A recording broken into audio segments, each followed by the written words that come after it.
In today's RCM Roundup, we're going to explore how you can become both a successful medical biller and medical coder. Check it out.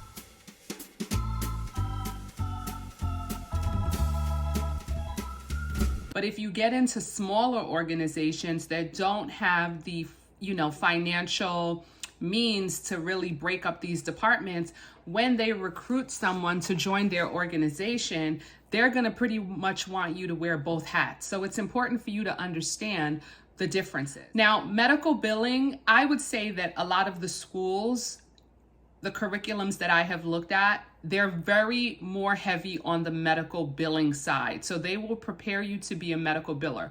What is a medical biller? I've had people in the past, and usually it's physicians who say this, who say things like, oh, a medical biller, it's just data entry. They're just entering data into the system.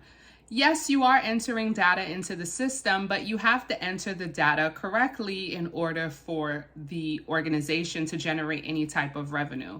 So medical billing involves making sure that all of the information that is pertinent for the claim to get paid is accurate. Patient demographics, patient insurance information, like even a zip code, making sure that your components of an actual bill is correct, your correct service date, your correct place of service.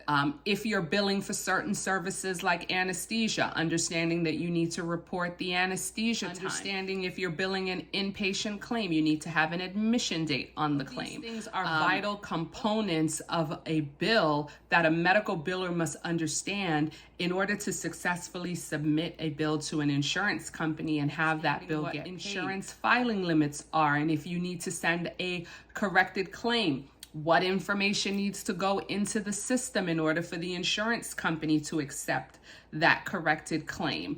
Being able to leverage technology to do collections and making sure that your claim got submitted from the clearinghouse to the insurance company correctly. So there is a range of steps that a medical biller must understand and be proficient in order to be a successful medical biller.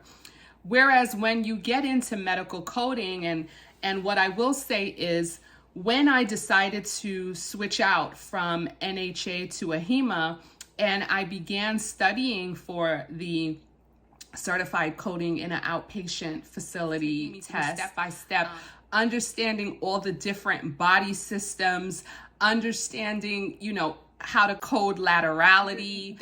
It was a whole world that opened up to me as I was preparing for this exam that made me realize I really was not a strong coder. What helped me to get by in my career was I worked in specialties that often utilize the same code. So I worked in OBGYN, which was not extremely complicated to code. I worked in gastroenterology, which is more challenging than OBGYN. OBGYN has gotten a little bit more challenging with I-10, but it's still pretty much the same codes.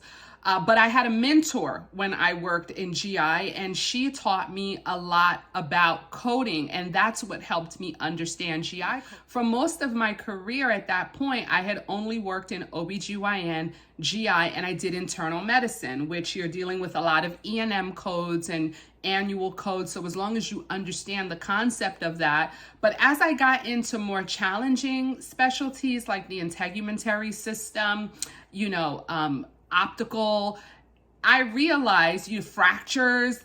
I realized that I was not a strong coder. So I'm going to tell you some things that you might want. Obviously, there are too many schools offering MBC programs for me to give you a fundamental blueprint.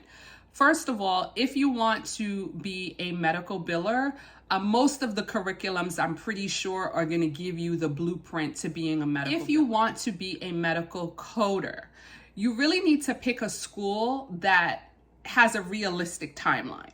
If a school is telling you that they're going to make you a certified medical biller and coder in 2 months, 3 months, that's probably not a school that's really going to delve into understanding coding, understanding the entire human anatomy and really breaking it down step by step. You want to look at the syllabus of the school and make sure that if they're telling you that they're doing medical billing and coding, that they're doing in-depth review of ICD-10. They're doing in-depth review of CPT. They're doing in-depth review of HCPCS coding, which is many of like the codes that have a alpha character in the front. So a lot of the drug codes.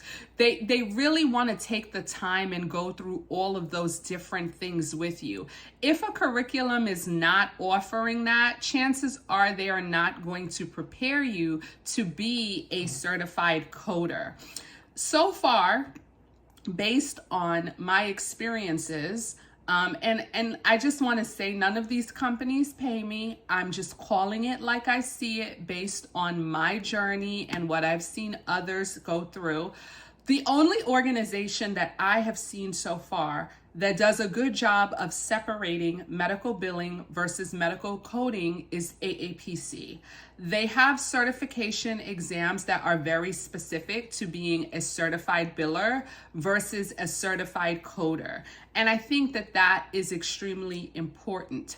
I do like that some of the other schools that boast themselves as a MBC school, they do give you the option to sit exams from organizations like AAPC or AHIMA. So my recommendation is if you're gonna go with one of a school that promotes medical billing and coding, make sure that they're actually gonna prepare you for an exam that's either going to be specific to medical coding, specific to medical billing, or both. Make sure you look at the syllabus and it not only goes over understanding medical billing, but that it also goes in depth on coding, because it's two entirely different worlds or schools of thought, should I say, but they do come together and work together.